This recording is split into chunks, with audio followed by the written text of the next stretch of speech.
Assalamualaikum warahmatullahi wabarakatuh. Oke, video kali ini akan membahas tentang klasifikasi makhluk hidup. Yang pertama, kita akan membahas apa sih itu klasifikasi makhluk hidup. Nah, yang kedua, apa tujuan klasifikasi makhluk hidup? Yang ketiga, binomial nomenklatur atau tata nama. Yang keempat, tingkatan klasifikasi makhluk hidup.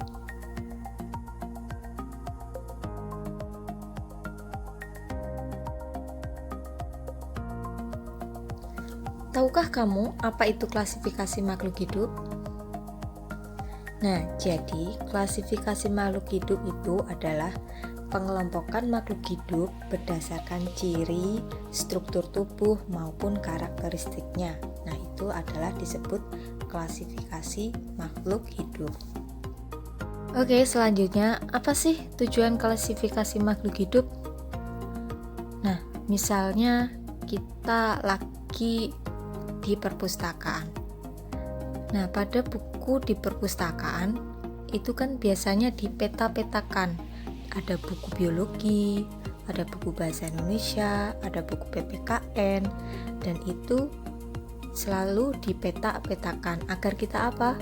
Agar kita mudah untuk mencari suatu buku apa yang kita cari. Misal kita mencari buku biologi dan kita langsung ketemu oleh buku biologi yang sudah dipetakan tersebut. Nah, ini kita akan membahas apa tujuan klasifikasi makhluk hidup. Oke, yang pertama itu ada mengelompokkan makhluk hidup berdasarkan persamaan ciri-ciri yang dimiliki. Nah, yang kedua itu ada mengetahui ciri-ciri suatu makhluk hidup untuk membedakannya dengan makhluk hidup jenis lain.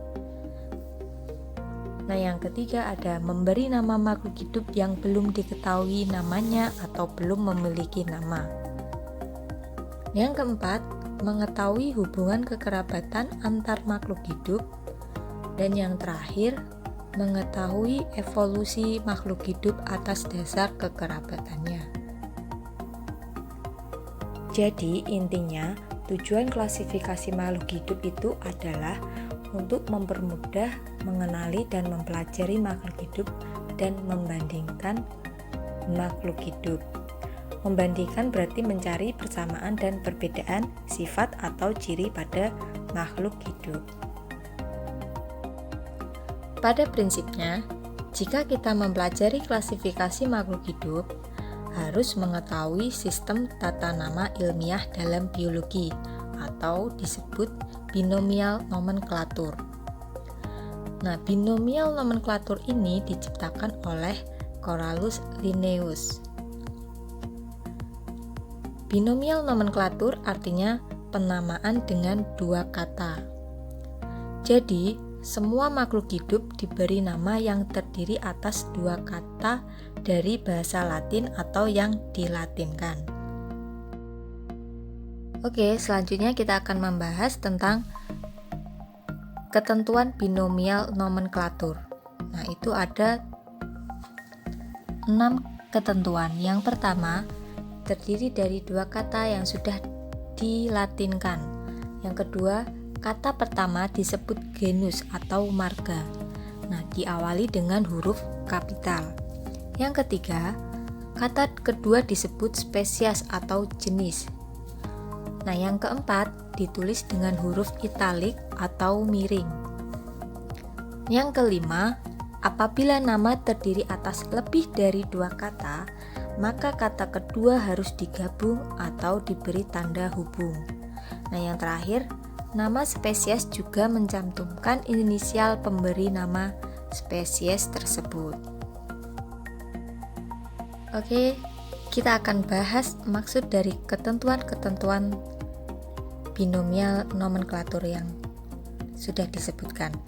Nah, yang pertama terdiri dari dua kata yang sudah dilatinkan. Nah, ini contohnya Oryza sativa. Itu terdiri dari dua kata. Allium sativum, Allium cepa. Nah, yang kedua Kata pertama disebut genus dan diawali dengan huruf kapital. Oryza sativa. Nah, kata oryza itu disebut dengan genus. Nah, dan di awalnya ada huruf kapital. Allium cepa. Allium merupakan nama genus. Nah, selanjutnya nomor 3, kata kedua disebut spesies. Allium sativum. Nah, di situ sativum dia sebagai nama spesies. Allium cepa. Di situ cepa sebagai nama spesies. Selanjutnya nomor 4 ditulis dengan huruf italik atau miring. Oryza sativa ditulis dengan huruf italik. Nah, apabila ditulis tangan karena biasanya tidak terlihat, bisa ditulis dengan huruf tegak tetapi dengan adanya garis bawah. Syaratnya garis bawah harus terputus-putus. Misal oryza garis bawah, sativa garis bawah. Nah, misal contoh seperti ini adalah salah. Oryza sativa di garis bawah semuanya itu adalah salah.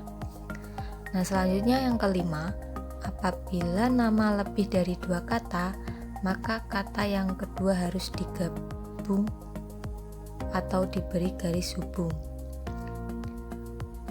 Contohnya ada Hibiscus rosa sinensis. Nah, rosa sinensis itu digabung atau dikasih tanda hubung. Misal Hibiscus rosa sinensis. Nah, yang terakhir, nama spesies juga mencantumkan inisial pemberi nama spesies tersebut.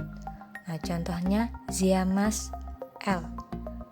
Nah, L ini adalah penemunya Linnaeus. Oke, selanjutnya kita akan membahas tentang tingkatan klasifikasi makhluk hidup. Dalam klasifikasi makhluk hidup dikelompokkan dalam suatu kategori tertentu secara bertingkat yang disebut takson. Takson ada 7 tingkatan. Jika pada tumbuhan, tingkatan tertinggi yaitu regnum, pada hewan kingdom. Nah, selanjutnya ada divisi, ada hewan filum. Nah, pada tumbuhan dan hewan mulai dari klasis namanya akan sama. Klasis, ordo, famili, genus, dan spesies. Ini adalah contoh klasifikasi tumbuhan padi. Oke, terima kasih. Semoga pembelajaran hari ini bermanfaat. Jangan lupa komen, like, dan subscribe. See you.